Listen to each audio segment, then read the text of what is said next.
وأشهد أن محمدا عبده ورسوله لا نبي بعده اللهم صل وسلم على نبينا محمد وعلى آله وصحبه أجمعين اللهم إنا نسألك علما نافعا ورزقا طيبا وعملا متقبلا اللهم علمنا ما ينفعنا وانفعنا بما علمتنا اللهم إنا نعوذ بك من علم لا ينفع ومن قلب لا يخشع ومن نفس لا تشبع ومن دعاء لا يسمع ونعوذ بك من هؤلاء الأربع.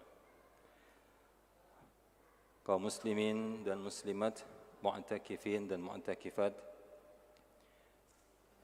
yang dirahmati Allah Subhanahu wa taala, pada malam hari ini kita akan mengkaji sebuah materi yang diamanahkan kepada saya, yaitu fungsi dan manfaat uang dalam Islam, yang mana insyaallah sebagai outline kajian kita akan melihat bagaimana penyebutan uang di dalam Al-Quran, kemudian sejarah dan fungsi uang, kemudian bagaimana konsep uang menurut konvensional dibandingkan dengan syariah, kemudian larangan dalam uang, larangan-larangan yang tentu saja diharamkan berkenaan dengan uang, kemudian yang terakhir sesuai dengan materi kita, yaitu manfaat uang dalam Islam. Kaum muslimin rahimakumullah, kalau kita melihat uang ini adalah salah satu dari unsur mal. Kalau kita misalnya belajar tentang zakat mal pada pertemuan sebelumnya, zakat mal banyak objek zakat yang termasuk sebagai mal atau harta itu sendiri. Satu di antaranya yaitu adalah az-zahab wal fiddah, emas dan perak, yang mana emas dan perak ini merupakan uang yang digunakan dalam Islam. Kemudian di dalam mal, unsur mal juga adalah hewan ternak. Ada zakat hewan ternak. Dalam unsur mal juga adalah urudut tijarah atau harta perniagaan. Itu pun termasuk di antaranya zakat mal. Nah, kalau kita melihat bahwasanya Islam ini sangat menghargai atau memposisikan harta itu sebagai sesuatu yang penting. Ya, Allah Subhanahu wa taala menyebutkan dalam surat An-Nisa ayat 5, ya, berkenaan dengan harta orang-orang yang tidak mampu untuk mengurus harta. Ini sebuah amanah kepada kita semua, ya. Allah berfirman, a'udzubillahi minasyaitonir rajim, wala tu'tus sufaha amwalakumul lati ja'alallahu lakum qiyaman warzuquhum fiha waksuhum wa qulu lahum qawlan ma'rufa. Dan janganlah kamu berikan kepada orang-orang yang sufaha. Sufaha di sini, ya, Allah memberikan sebuah subjek, ya, secara umum, ya, tidak menyebutkan apakah itu anak-anak, apakah itu orang tua.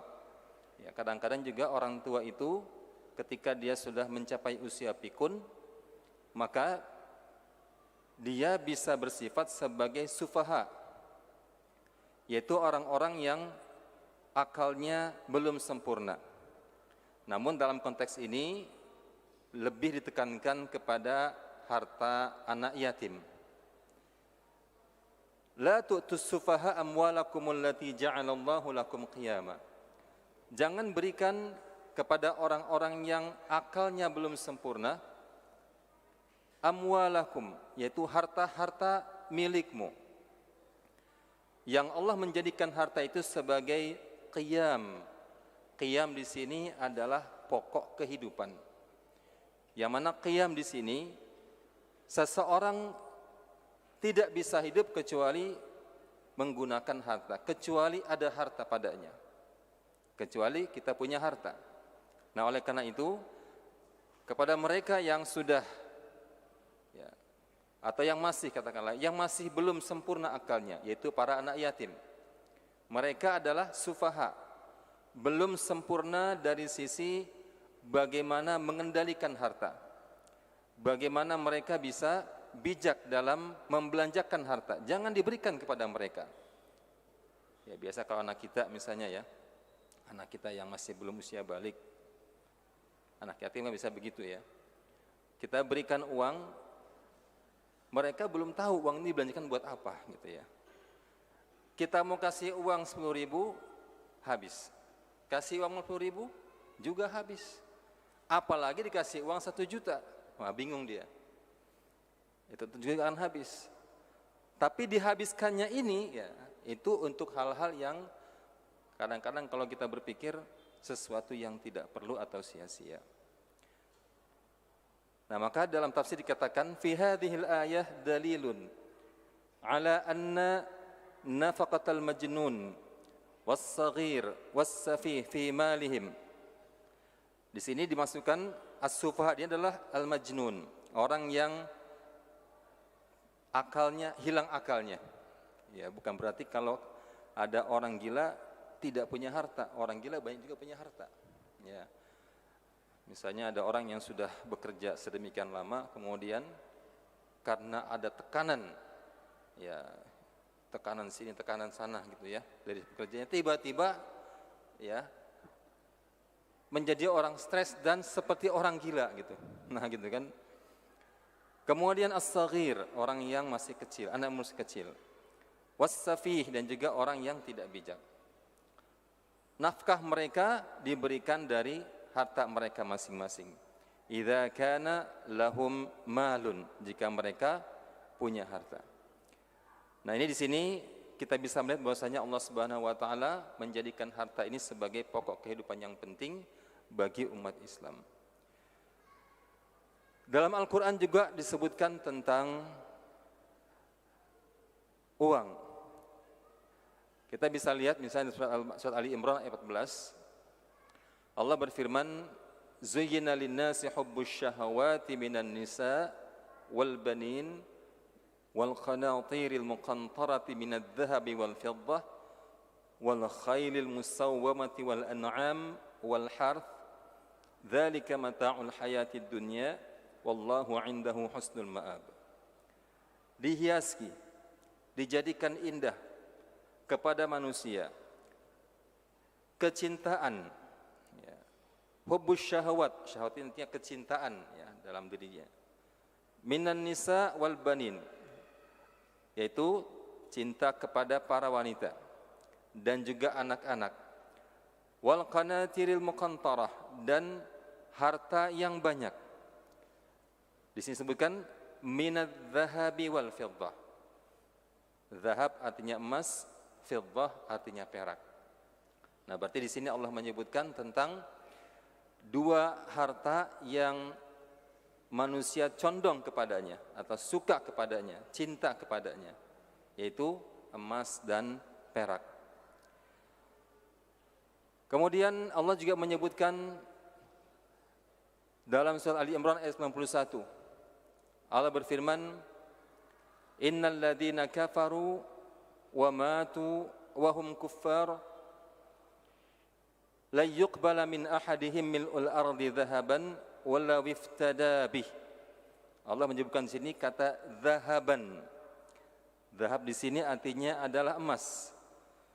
Sesungguhnya orang-orang yang kafir dan mereka mati dalam keadaan kafir, tidak akan diterima dari mereka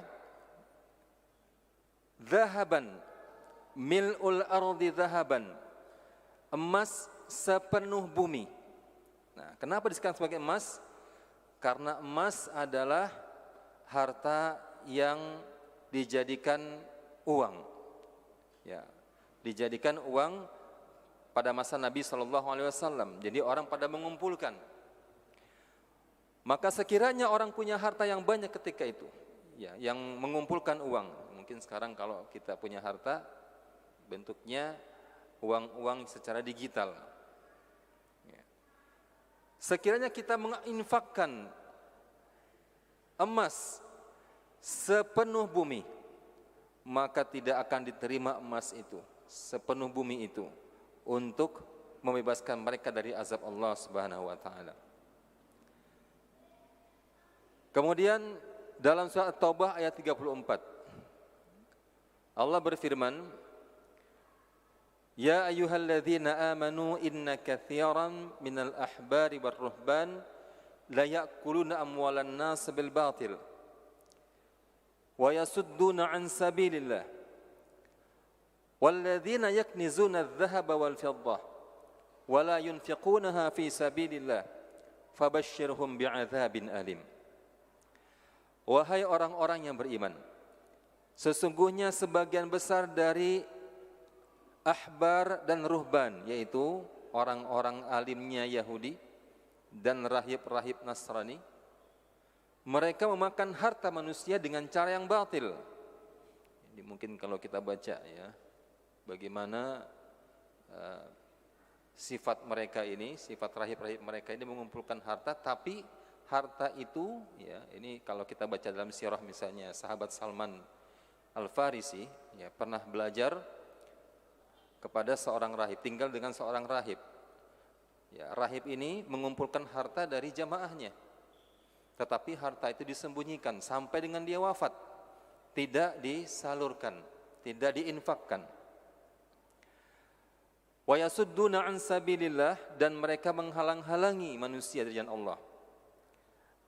Kemudian Allah menyambung, walladzina yaknizuna adh-dhahaba wal fiddah, dan orang-orang yang melakukan iktinaz. Iktinaz di sini adalah menimbun, menyimpan. Adz-dhahab wal fiddah, emas dan perak. Emas dan perak ini adalah dua benda yang dijadikan uang. Wala yunfiqunaha fi sabilillah, dan mereka tidak menafkahkan atau tidak menginfakkan di jalan Allah. Fabashshirhum bi'adzabin alim, maka berikan kabar gembira dengan azab yang pedih. Dikatakan dalam tafsir bahwasanya mereka ini, ya, itu para rahib dan para orang alimnya, mereka ini kana yamna'u minha zakah wan nafaqat al-wajibah. Mereka menghalang-halangi, mereka menahan-nahan zakat dan juga menahan nafkah atau nafkah yang wajib lizaujat, bagi para istri-istri, awil aqarib, dan juga para kerabat, awin nafaqah fi sabilillah idza wajabat, dan juga mengeluarkan infak di jalan Allah Subhanahu wa taala jika memang ada suatu infak yang wajib. Ini berkenaan dengan penyebutan uang, yaitu adz-dzahab wal fiddah. Kemudian kita melihat dalam surah Al-Kahfi, Allah berfirman juga, wa kadzalika ba'atsnahum liyatasaalu bainahum qala qailun minhum kam labithtum qalu labithna yawman aw ba'da yawm qalu rabbukum a'lamu bima labithtum fab'athu ahadakum biwarikikum hadhihi ila al-madinah falyanzur ayyuha azka ta'aman falyatikum birizqin minhu wal yatalattaf wala yush'iranna bikum ahada. Di sini ada sebuah potongan ayat yang ingin saya garis bawahi, yaitu fab'athu ahadakum biwarikikum hadhihi, maka suruhlah salah seorang antara kamu pergi ke kota, biwarikikum, dengan membawa warik. Nah, warik ini banyak juga disadur atau banyak dikutip oleh para akademisi kita saat ini. Warik ini adalah uang perak, ya, uang perak yang ternyata ketika Ashabul Kahfi ini mereka dikejar-kejar oleh tentara raja yang ingin memenjarakan mereka, ingin membunuh mereka. Kemudian mereka tinggal dalam gua selama 390 tahun, 309 tahun. Dan ketika mereka bangun dari tidurnya, mereka keluar dari gua itu dengan membawa warik ini. Warik ini dibawa ke pasar untuk membeli makanan. Ya, falyanzur ayyuha azka ta'aman. Mereka ingin beli makanan. Ketika diperlihatkan warik ini kepada penjual, mereka kaget. Uang seperti ini ada pada raja 300 tahun yang lalu, 39 tahun yang lalu. Dan ternyata ketika itu ya, mereka sudah muslim. Ketika mereka keluar dari gua, keadaan kerajaan itu sudah muslim. Nah, warik ini perhatikan kaum muslimin sekalian. Bagaimana ya uang pada masa dahulu, yaitu emas dan perak ini, meskipun secara usianya itu sudah cetakannya itu sudah lampau, sudah lama gitu ya.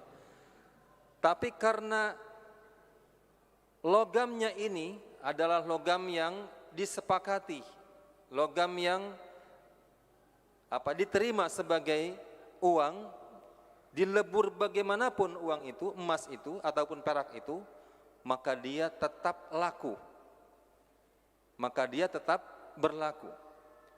Hanya saja dari sisi cetakannya ini berubah ya, karena kalau emas itu dicetak menurut kerajaan ketika itu ya, menurut kerajaan ketika itu. Tapi secara ya emasnya, secara nilai intrinsiknya gitu ya, nilainya ini masih berlaku. Nah, maka ketika mereka keluar dari gua itu dan mereka belanja, tetap menggunakan uang tersebut bisa ya. Hanya saja para pembeli ketika itu, para penjual ketika itu merasa kaget. Kenapa? Karena mereka membawa sebuah uang yang berlaku 300 tahun yang lalu. Kaum muslimin rahimakumullah, sebelum kita ya, berpanjang lebar tentang uang ini, mari kita melihat bagaimana ya, flashback kembali ke masa lampau. Ketika uang itu belum ada. Dalam sejarah, dalam literatur kita mendapati bahwasanya di saat uang itu belum ada, maka orang-orang memenuhi kebutuhannya dengan cara saling tukar menukar atau barter. Misalnya ada orang petani, dia punya hasil tani, beras misalnya. Kemudian dia butuh makan ikan. Karena uang tidak ada ketika itu belum ada, maka dia mencari orang yang menjual ikan atau orang yang butuh ya, butuh padi dia, butuh beras dia, tapi di saat yang sama dia butuh juga ikan tersebut. Nah, maka di sini ada sebuah masalah yang terjadi, yaitu ternyata dalam barter ini seseorang harus mencari orang yang juga punya kesamaan dalam kebutuhan atau double coincidence of wants. Dia butuh, saya juga butuh. Kalau saya tidak butuh misalnya pada ikannya dia, maka dia tidak bisa mendapatkan beras saya. Ya, jadi gitu ya. Kemudian yang berikutnya adalah, masalah berikutnya adalah dalam menentukan harganya. Susah untuk ditentukan. Mengapa demikian? Ada barang-barang yang memang ketika ditakar secara barter itu tidak bisa untuk dipecah-pecah. Misalnya ada orang yang butuh beras hanya sedikit, sementara ikan tidak bisa dibelah. Nah, maka ini dalam hal ini ya, di sini ada tingkat kesukaran dari sisi menentukan berapa kadar ikannya dan juga berapa kadar berasnya. Ini kita melihat di sini ada gambar di samping ini. Ya, ternyata saat ini sistem barter ini juga masih tetap dipraktekkan, yaitu di Pasar Sungai Martapura, Banjarmasin, Kalimantan Selatan. Jadi mereka datang ke sungai tersebut, saling menukar kebutuhan mereka. Ya. Kemudian yang berikutnya, kesulitan berikutnya ketika barter ini adalah ternyata pilihan pembeli ini terbatas. Tidak semuanya orang punya keinginan untuk saling bertukar. Nah, ini susah ini. Kemudian ada orang yang tidak bisa membayar tunai. Artinya orang, ya, biasanya orang yang belum punya uang untuk bisa membayarkan, dia minta, boleh nggak bayarannya tidak tunai, tertunda gitu ya. Nah, ini susah kalau dalam barter. Susah untuk menentukan berapa kadar yang terhutang. Kemudian yang berikutnya adalah sukar untuk menyimpan kekayaan. Karena walaupun bagaimanapun, ya, misalnya seorang petani bisa jadi ketika itu, saat itu dia punya kekayaan. Kemudian ada orang yang butuh dengan beras dia. Nah, ini ketika mereka saling menukar ini dan mereka menyimpan, ya, ini susah untuk disimpan dalam bentuk barang-barang. Ya, ada yang butuh rumah, ada yang butuh ternak, ada yang butuh emas, ada yang butuh perhiasan yang lain. Ini adalah sesuatu hal yang susah untuk ditakar. Kemudian kita melihat sejarah uang, ya, beralihlah, ya, pindah ke sebuah mediasi. Dari sistem barter pindah ke sebuah alat yang dijadikan mediasi. Kalau kita melihat dari sisi sejarah, barang-barang yang dijadikan sebagai mediasi ini dari masa ke masa ternyata berubah-ubah. Kita bisa melihat misalnya pernah kulit itu dijadikan sebagai media, alat tukar. Kemudian di Cina, kalau kita baca literatur, mereka juga pernah menggunakan kerang sebagai alat tukar, media alat tukar. Kemudian sebagian yang lain juga menggunakan logam-logam yang lain. Bahkan kalau kita melihat misalnya kata fulus itu, ya, kata fulus atau, ya, mungkin kalau kita mendengar sekarang fulus itu artinya uang. Kata fulus itu berasal dari logam tembaga. Kata fulus berasal dari logam tembaga. Nah, ini antara satu dengan yang lain itu berubah-ubah di suatu tempat, di suatu keadaan. Tapi ada satu barang, ya, ada satu atau dua barang yang mana Allah Subhanahu wa taala menjadikan di hati setiap manusia ini ada sebuah kecondongan untuk suka kepada barang tersebut, yaitu adz-dzahab wal fiddah, emas dan juga perak. Nah, emas dan perak ini, ya, itu kalau kita melihat film-film dokumenter, ya, yang settingannya tahun 1900-an, kita bisa melihat bahwa orang-orang masih membawa kotak emas, kantung emas, atau kepingan, ya, kantung di situ ada kepingan emas. Berarti ketika itu, masa itu, uang-uang masih bersifat, ya, betul-betul menggunakan emas. Ada suatu masa di mana, ya, mereka menitipkan emas-emas ini ke sebuah tempat penitipan. Coba saya lihat. Nah, ke sebuah tempat penitipan. Kenapa? Karena mereka tidak bisa membawa emas ini setiap saat. Bisa saja rawan dari keamanan, ya, karena kalau kita melihat, ya, para perampok atau perompak itu mereka cenderung untuk merampok uang emas. Akhirnya ada tempat-tempat penitipan uang, dan ini berlaku di Amerika dan juga di Eropa ketika saat itu.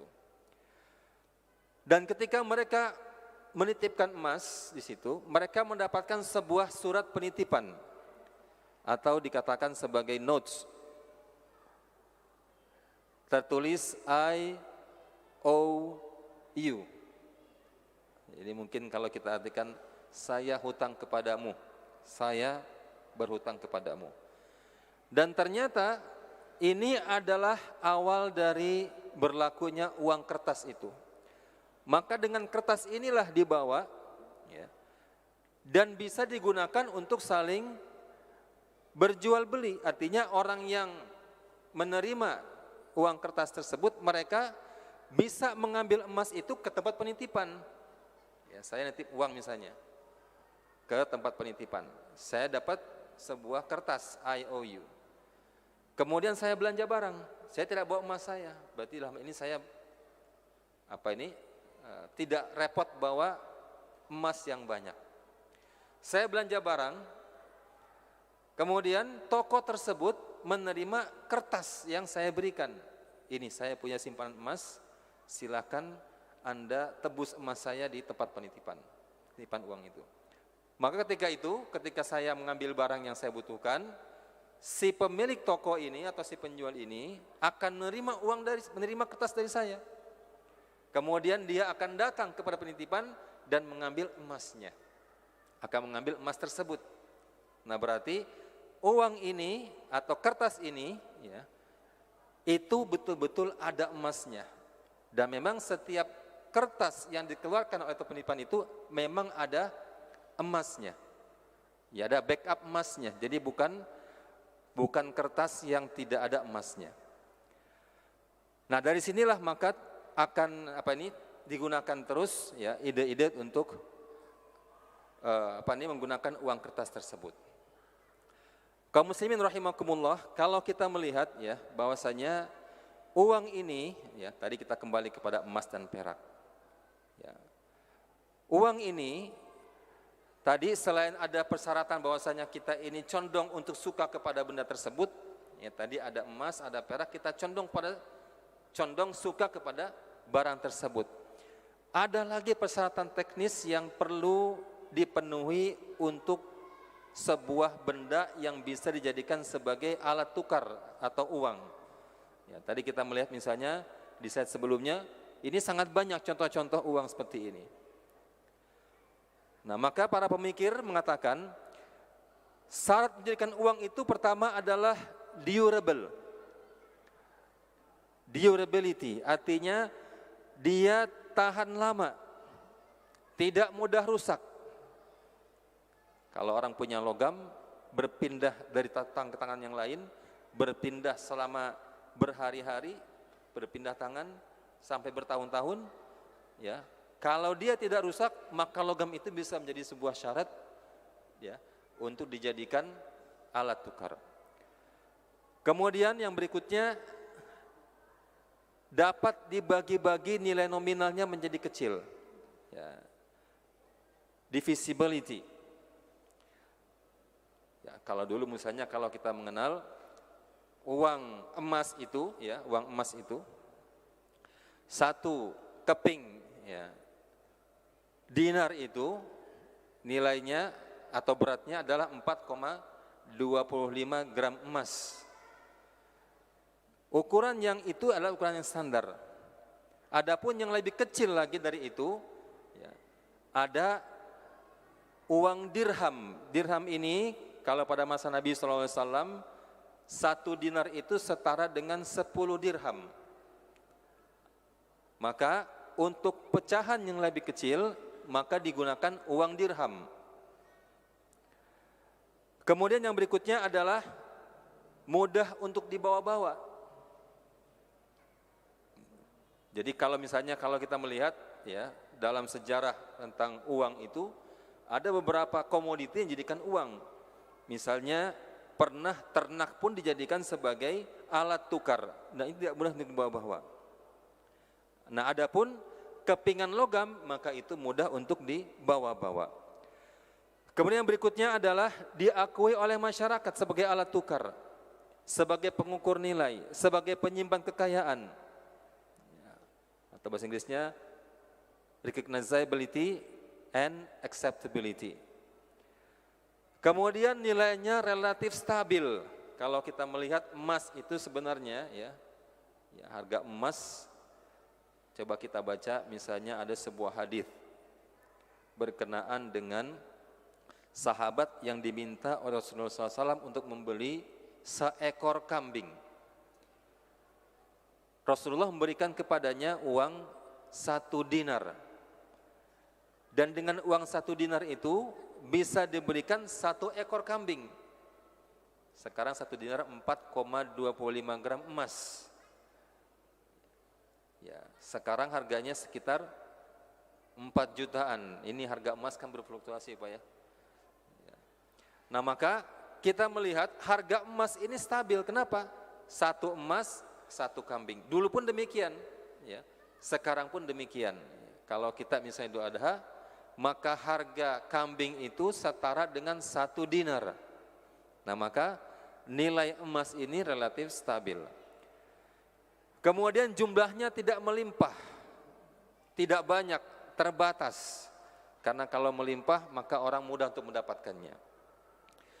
Dan yang berikutnya adalah, ini kalau dia tidak sifatnya adalah tidak transnasional, dijamin oleh pemerintah. Kaum muslimin sekalian, kita lanjutkan ke bagaimana orang-orang cendekiawan kita, para pemikir kita, para ulama kita berkenaan dengan uang ini. Imam Al-Ghazali mengatakan bahwa uang itu berfungsi sebagai media pertukaran, diciptakan untuk memperlancar pertukaran dan menetapkan nilai wajar dari pertukaran, dan uang itu bukan komoditas, bukan barang. Ini perlu diperhatikan di sini. Kenapa? Karena kalau uang jadi barang, maka ya ini mindsetnya konvensional begitu ya, uang itu barang. Coba kita lihat, ada uang kita 100 ribu. 100 ribu yang sudah lecek dengan 100 ribu yang baru, secara nilai sama atau tidak diterima oleh orang? Sama kan? Oke, sekarang kalau barang, HP yang baru, mereknya sama, dengan HP yang lama, mereknya sama, maksudnya merek sama dan juga speknya sama gitu ya. Baru sama tidak baru,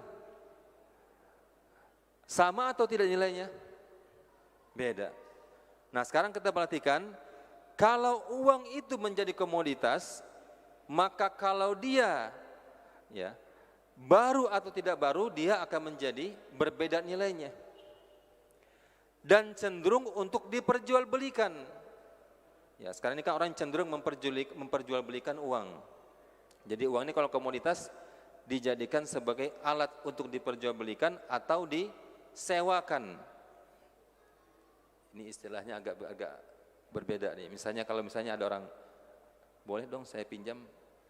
Nah, kalau kita pinjam sesuatu, biasanya kan kita mengenakan uang sewa. Ya. Jadi kalau kita pinjam uang, ada namanya harga sewa dari uang tersebut. Jadi ada uang aslinya balik 1 juta, nilai sewa selama 1 tahun segini. Nah berarti uang itu menjadi komoditas. Ini pemikiran konvensional ya. Kemudian yang kedua, uang itu diibaratkan cermin dan tidak punya warna, tapi dapat merefleksikan semua warna. Maksudnya ini adalah bahwa uang itu tidak ada harganya, tapi bisa merefleksikan semua harga. Ya, harga dari semua barang. Sekali lagi, uang itu tidak ada harganya, tapi bisa merefleksikan harga dari semua barang. Ini menurut pemikiran dari Al-Ghazali. Dan sejalan dengan pemikiran Ibnu Khaldun dalam kitab Muqaddimah, beliau mengatakan uang itu dicetak tapi bukan refleksi dari produksi Nah, artinya ada uang yang dicetak, dibuat ya. Sekarang kan orang begitu ya. Negara-negara itu biasa mereka mencetak. Tapi tidak ada produksi di negara tersebut, maka uang itu hampir tidak ada nilainya sama sekali. Kemudian yang berikutnya, orang-orang yang menimbun uang adalah seorang penjahat. Kenapa demikian? Kalau dia menimbun uang, khususnya uang yang masih berbentuk emas dan perak. Ini kan uang yang emas dan perak itu beredar ya. Kalau dia menimbun uang, berarti dia menarik uang tersebut dari peredaran. Dia tahan uang tersebut.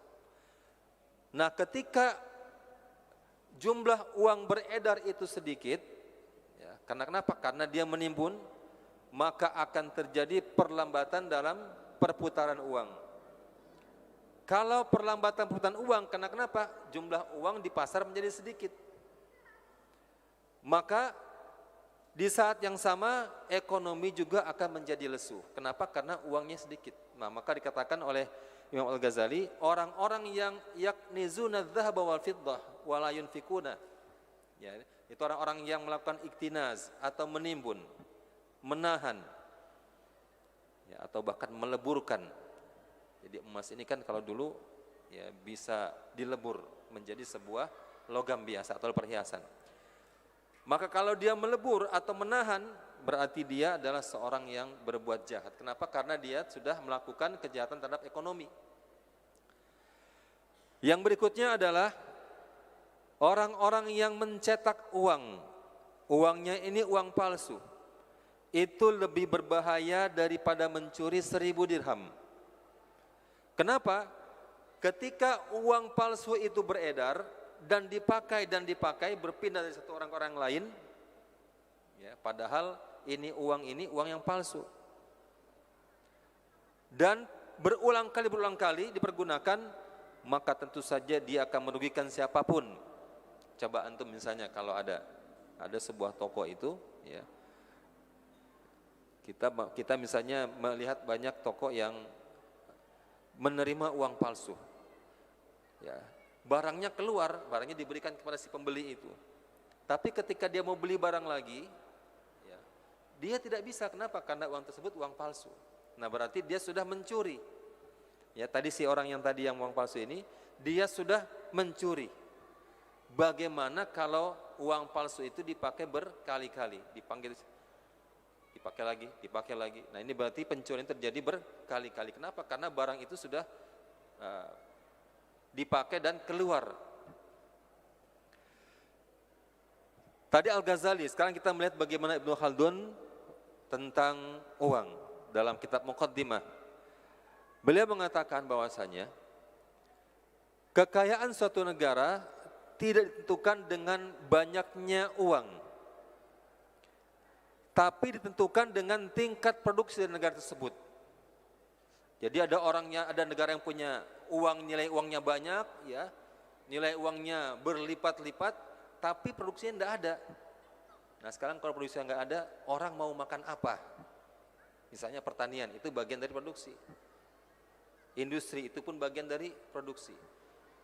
Ketika nilai uang itu, ya, ini kan karena sektor keuangan begitu ya, meminjamkan orang lain, meminjamkan lagi. Jadi ada, ya, perlipatan dari uang itu, sehingga uang itu menjadi, ya, secara nilai jadi naik. Tapi produksinya nggak ada gitu. Orang mau makan apa gitu. Nah, maka dikatakan oleh Ibnu Khaldun, suatu negara itu tidak kaya dikatakan kaya kalau dia tidak ada produksinya. Dan sebaliknya, kalau negara itu mencetak uang sebanyak-banyaknya, tapi tidak ada sektor produksi di situ, maka uang yang melimpah itu tidak ada artinya sama sekali. Ini kita bisa lihat ada beberapa contoh negara yang secara nilainya uang itu sampai triliun-triliun. Ya, contohnya Zimbabwe itu, ya, pernah terjadi krisis ekonomi. Itu untuk beli telur saja, ya, seseorang harus membawa uang 1 gerobak, nilainya triliun. Ini saya ada fotonya, saya tidak tampilkan, ya. Dia harus membawa uang, ya, gepok-gepok itu di sebuah kalau yang bawa pasir tuh, ya tukang itu, gerobak itu kan, itu untuk beli telur saja. Jadi secara angka tinggi, dicetak, tapi ini tidak ada nilainya. Ya mungkin uang kita lebih besar daripada uang mereka gitu. Kemudian Ibnu Taimiyah, ya, beliau pun juga menyampaikan tentang peringatan kalau uang dijadikan sebuah komoditas. Ini para ilmuwan kita, ya, para ulama kita yang dahulu juga memperhatikan tentang bagaimana ekonomi syariah ini. Beliau mengatakan bahwasanya kalau uang itu jadi komoditas diperdagangkan, maka akan memicu inflasi. Perhatikan nih, nanti akan dijelaskan pada slide berikutnya tentang time value of money dengan economic value of time. Kenapa? Karena seseorang itu akan meminjam tapi tidak ada produksi. Kemudian uang yang meminjam ini dipinjamkan lagi sehingga terjadi perlipatan dan inflasi angka. Ya, ini dagang uang nih, mendagangkan uang. Ya, tapi tidak ada produksinya, maka di situ akan terjadi inflasi. Coba kita perhatikan uang kita, uang rupiah ini, ya. Mungkin kita pernah merasakan membawa uang 100.000 di tahun 2000 misalnya ke sebuah Alfamart atau Indomart. Itu satu keranjang bisa penuh. Nah sekarang ini musim-musimnya kita belanja lebaran ini, ya, bawa uang 100.000 itu cuma dapat 3 barang. Nah jadi inflasi ini, uang ini sangat tinggi. Kemudian berikutnya, hilangnya kepercayaan orang terhadap stabilitas negara, stabilitas nilai uang ini, dan mereka mengurungkan niat untuk melakukan kontrak jangka panjang.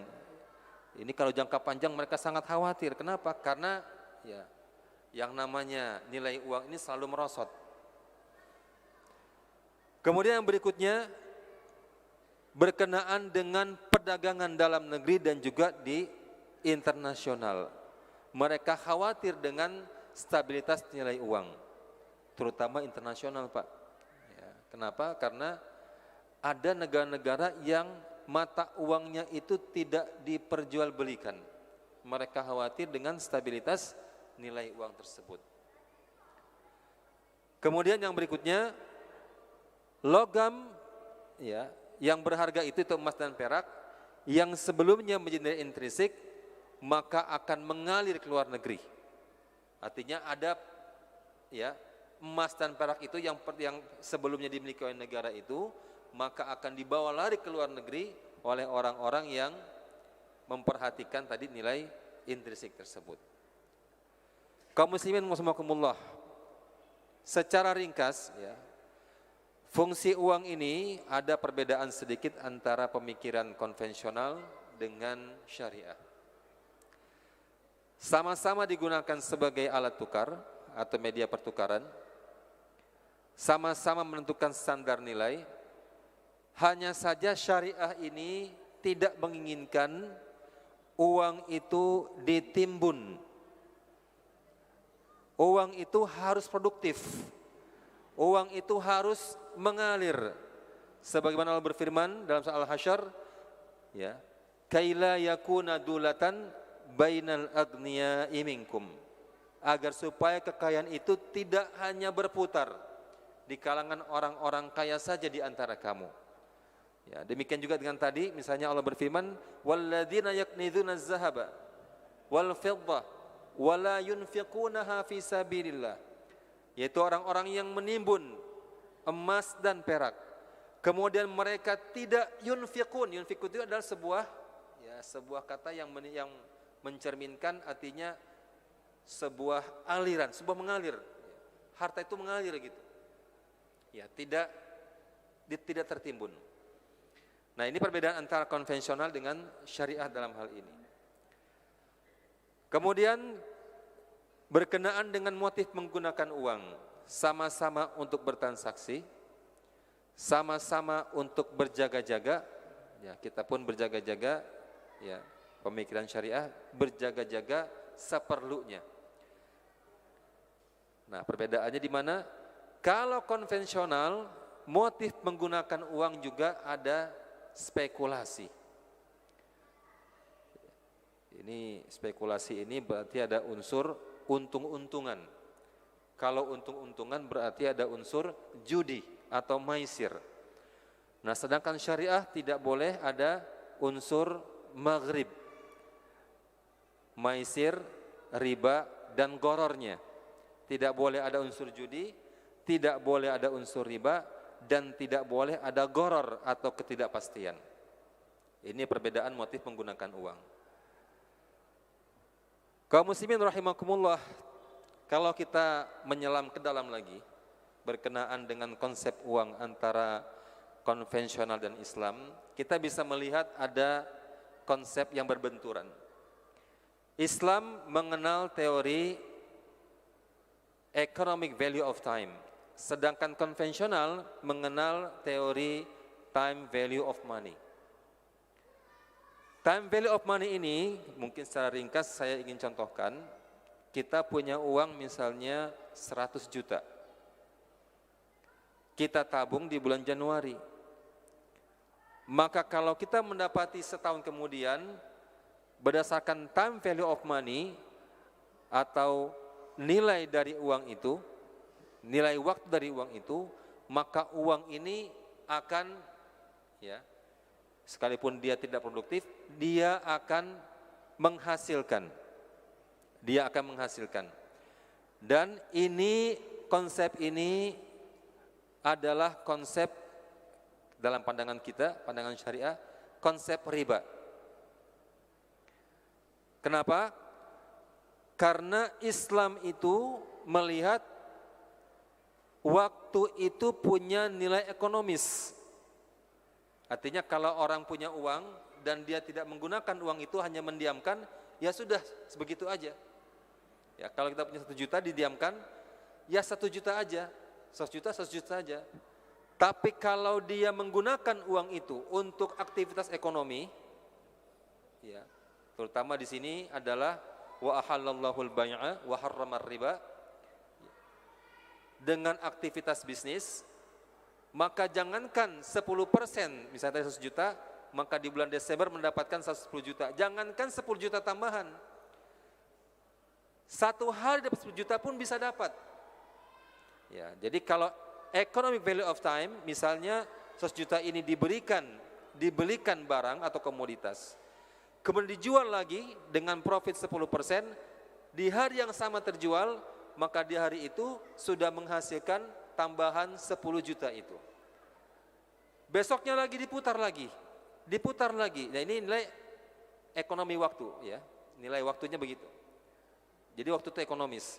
Jadi berputar berkali-kali, ya, maka dia akan menghasilkan tambahan-tambahan yang tentu saja ini adalah refleksi dari al-bai' tadi, wa ahallallahu al-bai'a wa harrama riba. Adapun yang tadi tambahan selama setahun, tidak ada aktivitas apapun tapi akan bertambah, nah maka ini adalah ar-riba. Ini perbedaan antara konsep syariah dan konvensional. Tentu saja ketika syariah ini, ya, dia menggunakan konsep economic value of time, maka di situ ada risiko yang ditanggung. Ya, al-kharaj bid-dhaman. Artinya al-kharaj artinya mendapatkan sesuatu dengan mengandung risiko itu sendiri. Ya, bisa jadi seseorang itu ketika berbisnis, ya, misalnya pagi ini beli, siangnya belum tentu laku, besoknya belum tentu laku, tapi besoknya lagi laku. Setelah laku diputar lagi. Nah, ini ada kharaj di sini, ada sesuatu yang risiko tidak lakunya tersebut. Kemudian al-gunmu bil gurmi, artinya karena ada risiko menanggung rugi, maka dia mendapatkan gunmun. Gunmun itu ada keuntungan. Benturan yang kedua adalah fungsi uang sebagai capital atau stok. Ini pemikiran konvensional. Mereka menganggap bahwa uang itu adalah modal.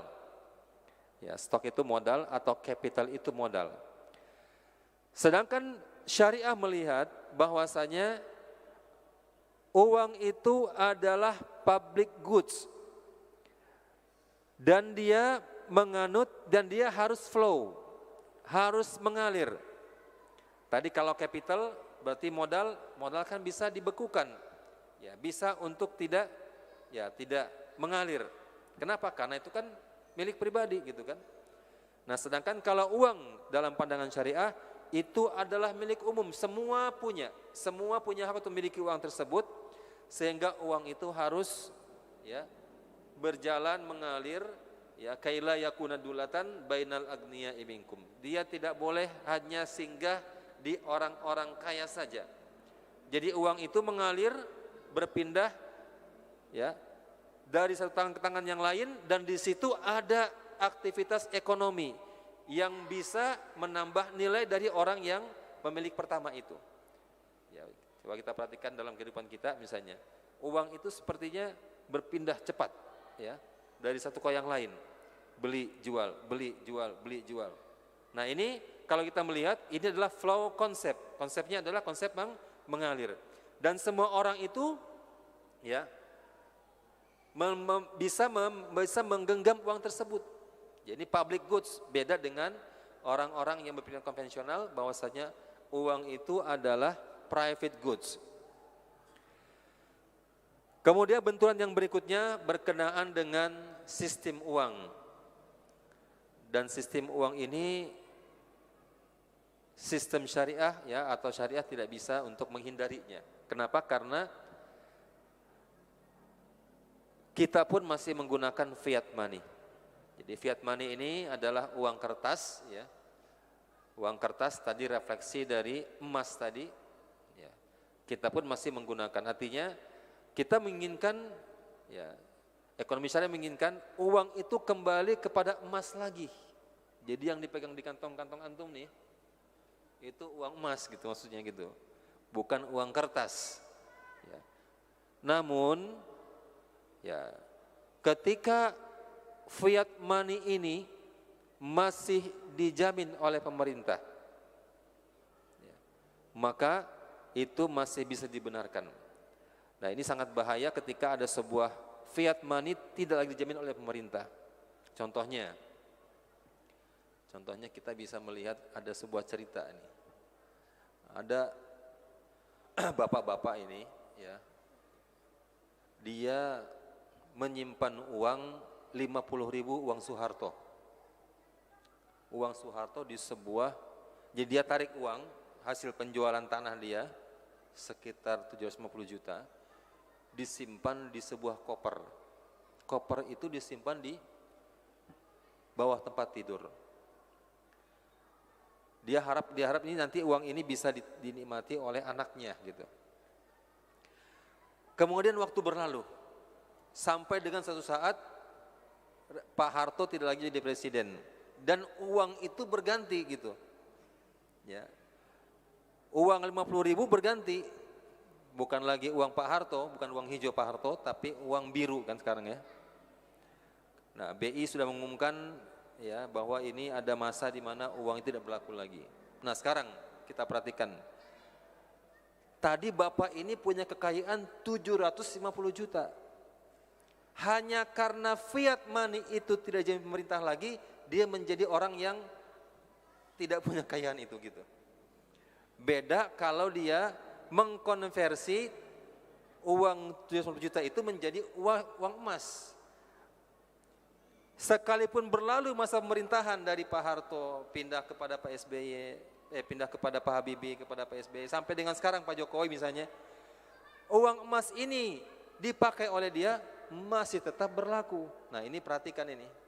Maka sistem fiat money ini kalau tidak lagi dijamin oleh pemerintah, maka akan sia-sia. Contohnya tadi uang Soeharto tadi. Kemudian tentang sistem moneter. Islam mengenal atau syariah mengenal 100% reserve banking. Adapun konvensional mereka menganut fractional reserve banking system. Nah ini ya, ini cukup berbeda, bertolak belakang di sini. Ya, kenapa? Karena contohnya nih, misalnya kalau kita ya mendirikan bank kecil lah ya, punya modal 1 miliar, kemudian ada orang mau meminjam, ya. Ketika ada orang meminjam, tentu saja akan berkurang dari uang kita 1 miliar itu. Pinjam lagi, berkurang lagi, pinjam lagi, berkurang lagi. Kenapa? Karena kita punya uang itu, ya, dikatakan 100% reserve banking. Cadangan kita 100%, artinya uangnya ada, ketika keluar gitu. Nah, adapun fractional reserve banking ini, ya, bank konven ini bisa menciptakan uang. Nah, ini yang bahaya ini, ya. Artinya bank ini bisa membuat kelipatan-kelipatan uang, sementara sebenarnya gitu ya, dia sendiri tidak punya uang tersebut.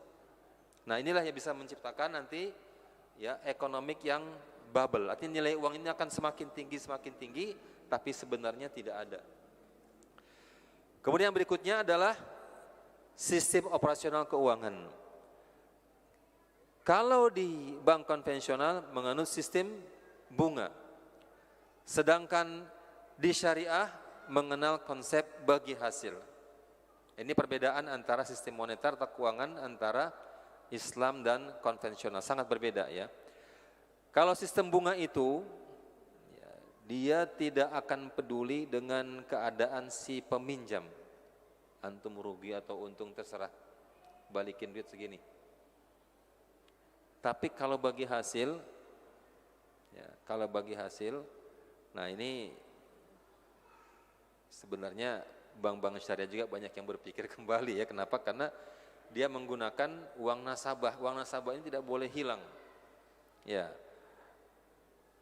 Kalau bagi hasil, kalau kita kembali kepada akad-akad syariah misalnya menggunakan akad musyarakah atau akad mudharabah, maka ketika ada resiko rugi, maka bank sebagai sahibul malnya, mewakili dari nasabah yang penabung itu menanggung rugi. Nah, padahal ya dalam sistem perbankan kita ya, bahkan perbankan syariah pun ya, mana ada nasabah kita di bank syariah yang uangnya mau hilang. Nah, begitu ya. Kemudian yang berikutnya adalah tentang fiat money. Nah, fiat money ini adalah legal tender. Kalau dia tidak didukung oleh komoditas, ya, maka dia harus dipercaya oleh pemegangnya dan juga ada jaminan dari pemerintah. Dan kalau kita melihat sekarang ini uang kita, ya, uang rupiah itu dicetak, ya. Tapi mohon maaf. Harusnya kan tadi kita kembali kepada konsep, misalnya kalau ada kita punya emas, kita titipkan di penitipan emas, si tempat penitip emas ini akan mengeluarkan sebuah uang kertas, yang mana kalau kita bayarkan kepada orang yang menerima ini bisa mengambil uang emasnya. Nah, jadi gitu ya. Nah, kalau kita kembali kepada fiat money ini, yang mana ini sudah banyak nih beredar nih. Ini perlu ditanya lagi, apakah BI ini punya cadangan emas sebanyak uang yang beredar atau tidak, gitu ya. Jadi ketika mencetak uang, di saat yang sama ada emasnya ada, kertasnya ada. Ketika kertasnya beredar, balik lagi ke sini, maka emasnya yang benar bisa diambil. Artinya apa? Kalau kita punya uang di kantong kita, datang ke BI, ya, Bank Indonesia sebagai pihak otoritas yang mengeluarkan uang itu, maka emasnya bisa diambil. Ya, sama halnya ketika ya misalnya ya Bretton Woods itu, awal Bretton Woods di Amerika itu, Amerika mengeluarkan dolar itu adalah cerminan dari emas. Jadi mencetak dolar, emasnya ada. Tapi setelah Presiden Richard Nixon, ya ketika itu terjadi pelarian emas ke luar negeri, keluar Amerika. Kenapa? Karena mereka mengklaim dolar itu ke Federal Reserve. Nah, sehingga emas itu lari semua keluar. Ya, maka dibatalkanlah Bretton Woods itu. Artinya mereka tetap mencetak dolar itu tapi emasnya tidak ada. Kemudian yang berikutnya adalah banknote atau uang kertas pada awalnya adalah terima dari commodity based money, yaitu uang berbasis emas yang dititipkan. Bila nilai uang tergerus atau tidak diakui oleh pemerintah, maka fungsi fiat money sebagai penyimpan kekayaan akan hilang. Ini contoh tadi yang saya berikan contoh, misalnya tentang uang Soeharto itu. Ya. Ada orang yang menyimpan uang Soeharto, kemudian ya waktu berlalu gitu ya, anaknya yang dapat. Ternyata bapaknya menyimpan uang Soeharto 750 juta.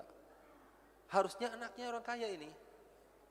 Tapi ternyata ketika datang ke BI tidak diakui lagi. Kenapa? Karena itu uang yang sudah tidak diakui oleh pemerintah. Akhirnya ya, ini uang sebagai penyimpan kekayaan tidak berlaku lagi. Kaum muslimin rahimakumullah.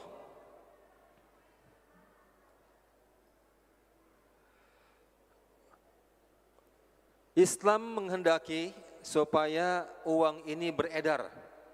Ya. Oleh karena itu kita mengenal flow konsep dalam uang. Dengan cara apa? Dengan menggiatkan investasi, menggiatkan produksi, menggiatkan distribusi, menggiatkan konsumsi. Jadi kalau investasinya ada, maka ya investasi kan buat produksi ya. Maka ada kegiatan produksi. Ketika ada produksi, ya barang semakin banyak tentu akan terjadi pendistribusian. Ya. Ketika barang terdistribusi, kemudian masyarakat juga ya memiliki penghasilan yang cukup, maka tentu akan terjadi konsumsi. Maka uang ini ya itu akan saling berpindah antara satu dengan yang lain. Maka ini dikatakan sebagai flow concept of money. Jadi uang ini beredar. Jadi tidak tertimbun. Allah berfirman tadi dalam surah Al-Hasyr, yaitu kaila yakuna dulatan bainal agniya'i minkum, agar supaya harta itu tidak beredar di kalangan orang-orang kaya saja di antara kamu. Kemudian Islam juga melarang iktinaz. Iktinaz menimbun harta. Ya, jadi sebenarnya kalau kita melihat ya di antara jamaah misalnya yang suka, mohon maaf nih, suka memandang-mandang rekeningnya yang nilainya mungkin ya ratusan juta atau miliaran, hanya senang melihat-lihat saja, tanpa uang itu produktif, ya, tanpa uang itu bisa dimanfaatkan oleh orang-orang kaum muslimin yang lain. Ya, kenapa antum tidak menggunakan uang itu untuk kegiatan-kegiatan yang produktif? Yang mana dengan uang itu pahala antum lebih banyak gitu. Maaf Ustaz, saya nggak pandai untuk mengurus, saya tidak pandai untuk berbisnis. Nah, kalau tidak pandai berbisnis, Islam punya solusinya. Ya, dengan akad mudharabah, dengan akad musyarakah.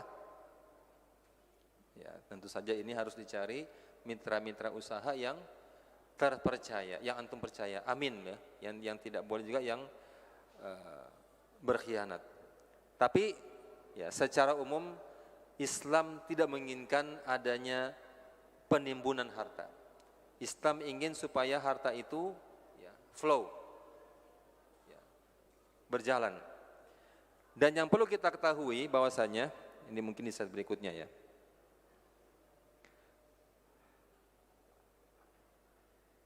Agar supaya merealisasikan economic value of time tadi, ya, yaitu paginya membeli, siangnya terjual, beli lagi, jual. Ini kan ada di sini economic value of time.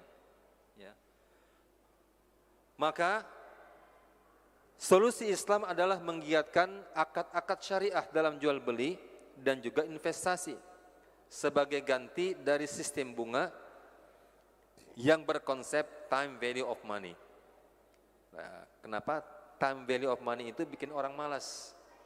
Ini mohon maaf nih ya bagi, ya sebenarnya tidak salah juga ya. Mohon maaf nih ya bagi orang yang hanya menyimpan uang tadi miliar-miliaran tapi mengharapkan, ya ini kan berarti time value of money nih. Sekiranya digunakan dalam kegiatan yang menggunakan economic value of time tadi, menggiatkan usaha, maka kelipatan-kelipatannya itu bisa lebih banyak. Ya, wa halallahu bai'a wa harrama riba. Bai' ini akan terjadi berulang-ulang.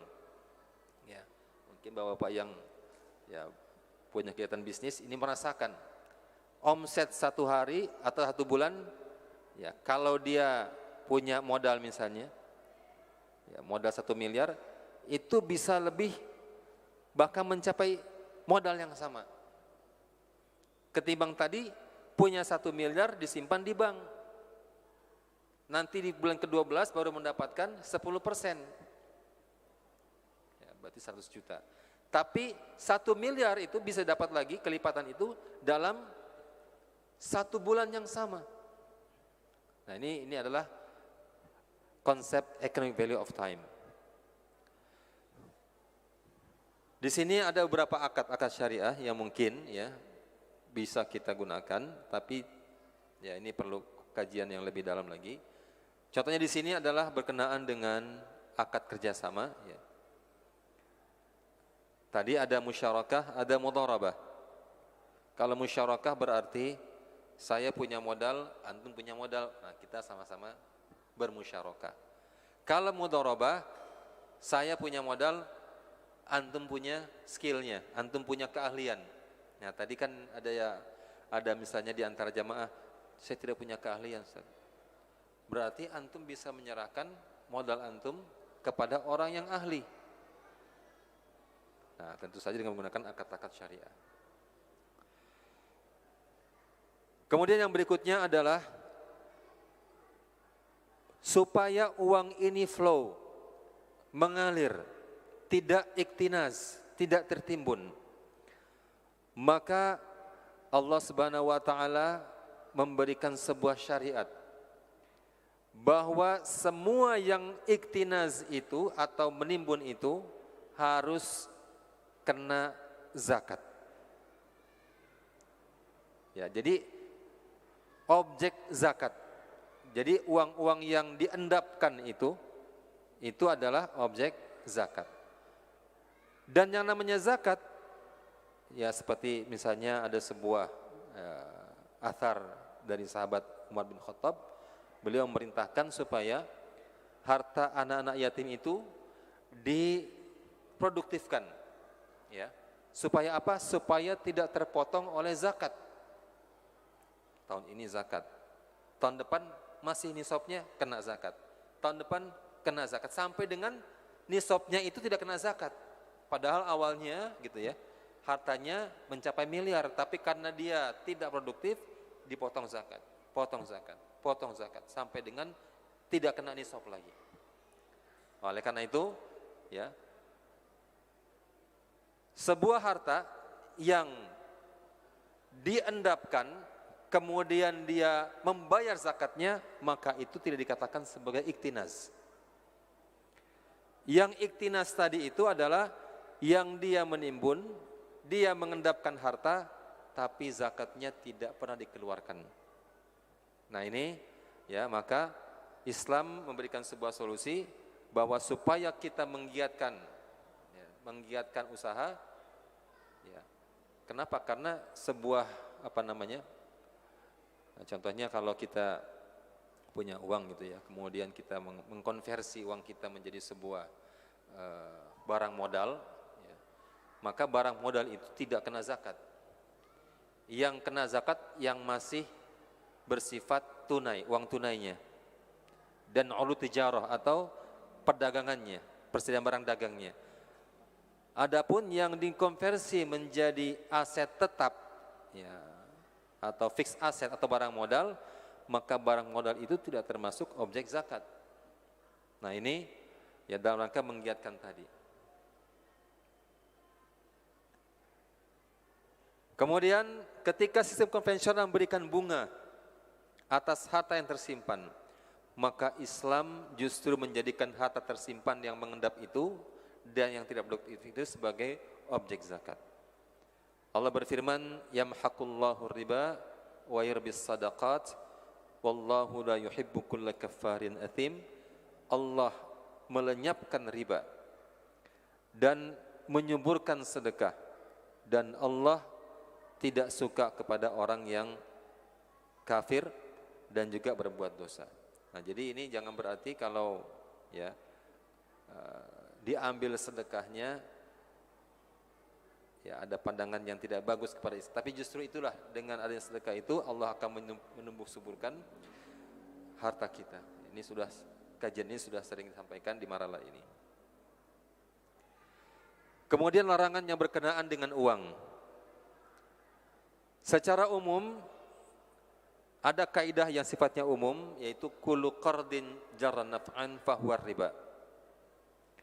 Setiap utang yang menarik manfaat maka itu adalah riba. Saya 1 juta, pindah uang ke sini 1 juta. Kalau balik ke saya 1.100.000 maka itu namanya tambahan. Ya, 1 juta ke sana 1 juta. Kalau ada pindah ke saya lagi 1.100.000 maka statusnya itu adalah riba. Tapi kalau saya memberikan 1 juta, kembali 1 juta, maka itu tidak ada tambahan, gitu ya. Nah sekarang bagaimana supaya, gitu kan, kita kan mau, ya, kalau saya memberikan kepada orang, gimana solusinya supaya tambahan itu halal? Maka diganti, jangan qard, jangan utang, karena utang itu adalah tolong menolong. Kita nolong orang. Kalau mau mengambil manfaat dari hasil dari pinjaman itu, diganti menjadi al-bai'. Wa ahallallahu al-bai'a wa harrama riba. Allah menghalalkan jual beli, mengharamkan riba. Tanya, antum butuh apa 1 juta itu? Ini saya butuh HP buat anak saya. Antum udah cari barangnya? Iya, saya sudah lihat barangnya, ini harga 1 juta. Boleh enggak, gitu ya? Boleh enggak? Saya beli, nah ini kan sistemnya murabahah berarti ya. Saya beli dengan 1 juta, barang itu saya tidak minjamin antum uang, tapi saya kasih antum barangnya. Nah berarti kan kalau ada al-bai' berarti ada objek. Ya. Beda tadi kalau tidak ada, ya, tidak ada objek, ya, uang itu yang pindah itu, ya, berarti uang menjadikan komoditas. Kalau ini tidak, ini barang jadi komoditas, HP itu komoditas gitu. Nah ketika HP jadi komoditas, maka akan terjadi produksi. Tapi kalau uang yang dipindahkan ada pertambahan, tidak ada produksi. Nah ini katakan sebagai nanti, ya, riba. Ini riba ini, konteks ini sebenarnya dalam hadis tentang as-sabul maubiqat, 7 yang menghancurkan, 7 dosa ya, ditimbulkan 7 dosa, tapi sebenarnya maubiqat itu artinya 7 yang menghancurkan. Ternyata riba itu tidak hanya menghancurkan diri, tapi juga secara makro menghancurkan negara, ya, menghancurkan ekonomi negara. Nah ini perlu diperhatikan di sini. Nah jadi tadi tanyakan kepada si teman tadi yang antum, ana jual antum ke antum ya, HP itu 1.200.000, nanti antum cicil ke saya. Nah dalam hal ini barang ini menjadi underlying asetnya. Jadi transaksi seperti ini tidak harus sampai ke bank syariah, nggak usah, atau ke BPRS, nggak usah. Antar kita pun bisa gitu. Ya, antar tangga dengan kita bisa, antar teman bisa. Ya, sepanjang kita paham sama-sama akad syariahnya apa? Murabahah. Murabahah itu artinya modalnya sama-sama tahu, keuntungannya juga sama-sama tahu. Tadi modal HP 1 juta, keuntungannya 200.000, sama-sama tahu. Nah berarti ini harus cari teman-teman yang sama-sama ngaji nih, ya, supaya apa? Supaya ya tahu lah gitu ya. Nah jadi tadi yang 200 kalau tidak ada barang, Kalau dia ambil namanya riba, tapi kalau ada barang berarti jual beli, ya. Wa ahallallahu al-bai'a wa harrama riba. Kemudian berikutnya adalah berkenaan dengan uang. Tidak boleh kita la tabi'u dzahab bidzahab illa mithlan bimithlin wa la tashfu ba'daha ala ba'd. Janganlah engkau menjual emas dengan emas, melainkan sama dengan sama. Mithlan bimithlin, sama dan sama. Kalau ini 5 gram, 5 gram. Berarti ini jual beli barter, saling bertukar. Dan jangan ada yang melebihkan. Ini 24 karat, ini 22 karat. Kalau melebihkan, di sini terjadi riba fadl. Wala tabi' al-warik bil warik illa mithlan bimithlin. Janganlah kamu saling menjual, artinya di sini saling menukar, barter antara perak dengan perak kecuali mithlan bimithlin. Artinya sama-sama jenisnya. Ya. Wala tashfu ba'daha ala ba'din, dan jangan sebagian yang satu melebihkan sebagian yang lain. Wala tabi'u minha ghaiban binajisin, dan janganlah engkau menjual sebagiannya diserahkan tunai, yang satu lagi tidak tunai. Ini sebuah kaidah yang sangat agung sebenarnya, dan sekarang ini berlaku sebenarnya di ekonomi yang kontemporer. Kalau kita menukar uang itu jangan jangan menunda-nunda penyerahan. Ya, terutama kalau uang ini berbeda. Ya, ngasih sekarang ternyata siangnya ini harganya berubah. Nah, kalau harga berubah, nah di sini ada namanya riba nasi'ah, riba yang terjadi karena adanya penundaan.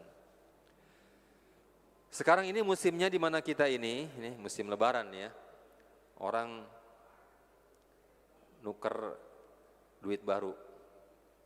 Ya, duit baru. Tadi saya sudah memberikan contoh, ya. Kalau uang itu komoditas, 100.000 yang baru dengan 100.000 yang lama diterima orang di Alfamart gak misalnya kalau kita belanja, sama enggak itunya nilainya? Ya sama gitu kan. Nah sekarang ini ya kalau kita melihat ini sering dikaji juga dalam ekonomi syariah berkenaan dengan jual beli uang baru. Ya. Yang mana kalau kita misalnya tukar uang datang ke bank syariah atau ke bank konvensional misalnya, kita kasih uang kita, ya misalnya kita mau menukar 5 ribuan satu gepok, kita kasih uang 500, dikasih uang satu gepok, nggak ada tambahan, gitu kan? Nah maka ini ya yang ditampilkan ini itu juga termasuk dari riba fadl, ya. Na'udzubillahi min dzalik. Kemudian kalau ada berbeda jenis, al-dzahab bil-dzahab, al-fiddah bil-fiddah, al-bur bil-bur, asy-sya'ir bil-sya'ir, at-tamr bil-tamr, al-milh bil-milh, mithlan bimithlin, sawa'an bis-sawa'in, yadan biyadin.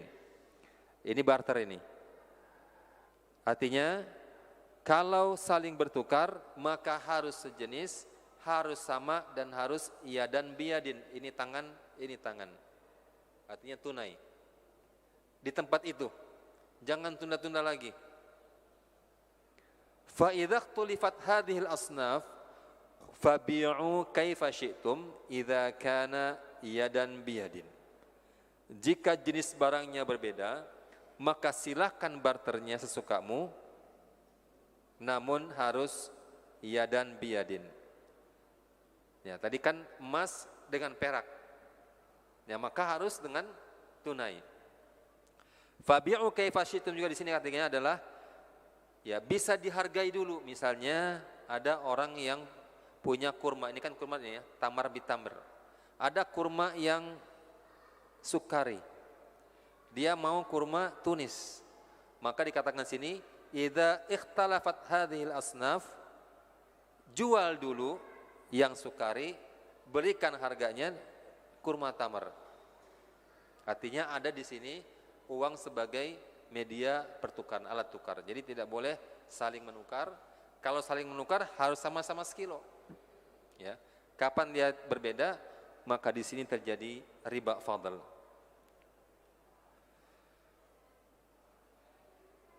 Nah, di sini ada contoh di mana Nabi SAW pernah menanyakan kepada seseorang. Ini terjemahannya salah nih.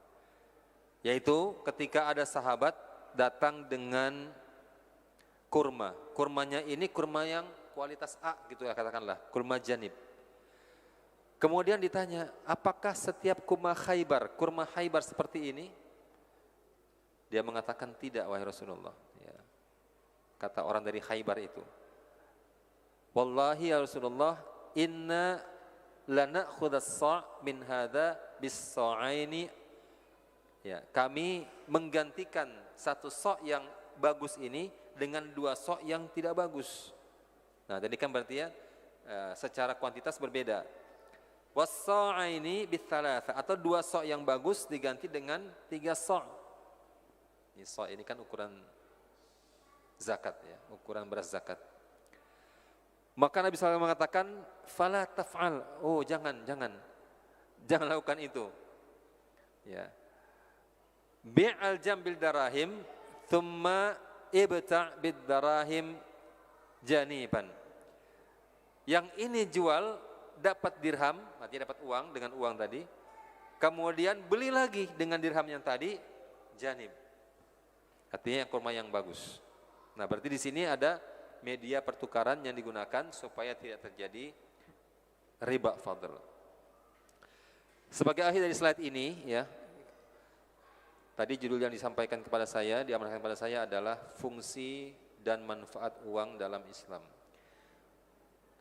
Dari berbagai apa yang kami sudah sampaikan, ya, bahwasanya manfaat uang ini ya berkenaan dengan pelaksanaan syariat Allah Subhanahu wa taala. Coba kita lihat bahwasanya zakat mal menggunakan standar emas 85 gram emas sebagai nisabnya. Yang mana uang yang kita miliki juga mengikuti standar tersebut. Kemudian kita pun membayar kafarat, ya, membayar fidyah. Yang mana untuk membayar ini tentu saja butuh uang. Kita bersedekah butuh uang. Kita memberi nafkah juga butuh uang. Maka uang ini hendaklah ya kita dapatkan dengan cara yang halal dan berhati-hati dengan uang-uang yang didapat dengan cara yang haram. Rasulullah SAW bersabda, la ya'tiyanna 'alan nasi zamanun la yubalil mar'u bima akhadal mal. Akan datang suatu zaman kepada manusia tidak lagi peduli seseorang dengan harta yang diambilnya. Amin halal, amin haram. Apakah itu dari yang halal atau dari yang haram? Nah, ini sebenarnya riba ini juga membuat orang samar-samar. Banyak sekarang ini pertanyaan mengenai riba ya, yang sifatnya kontemporer, yang sifatnya kasus baru berkenaan dengan uang-uang ini. Apakah uang ini ya boleh saya pakai untuk ini atau tidak?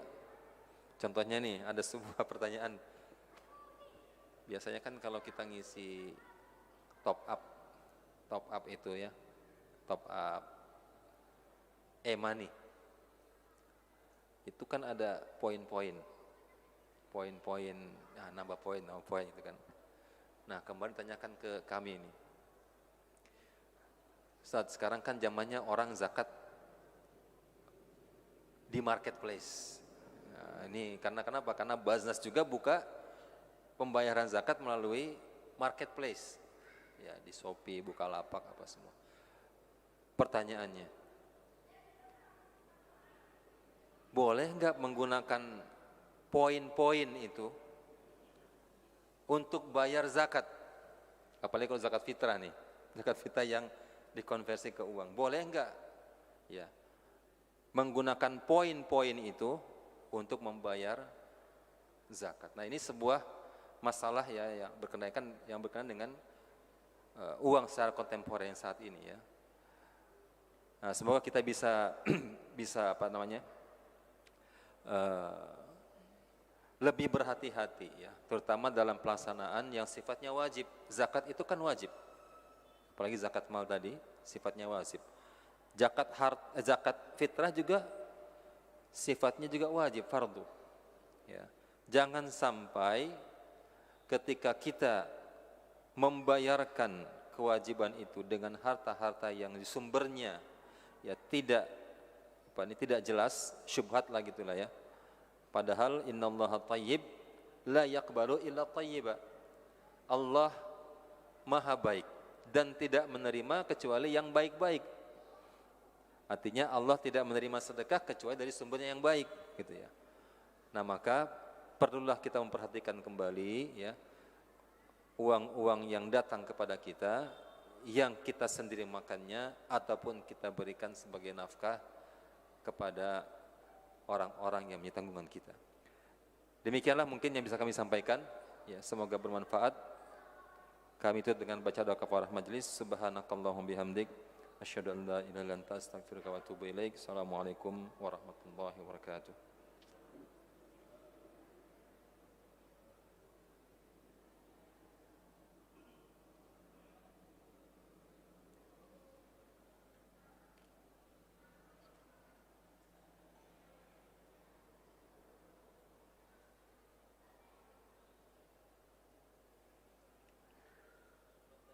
Masya Allah. Oh iya, saya udah kasih Pak itu. Udah kasih Pak, siapa namanya tadi? Kak Fauzi. Oh, Masya Allah.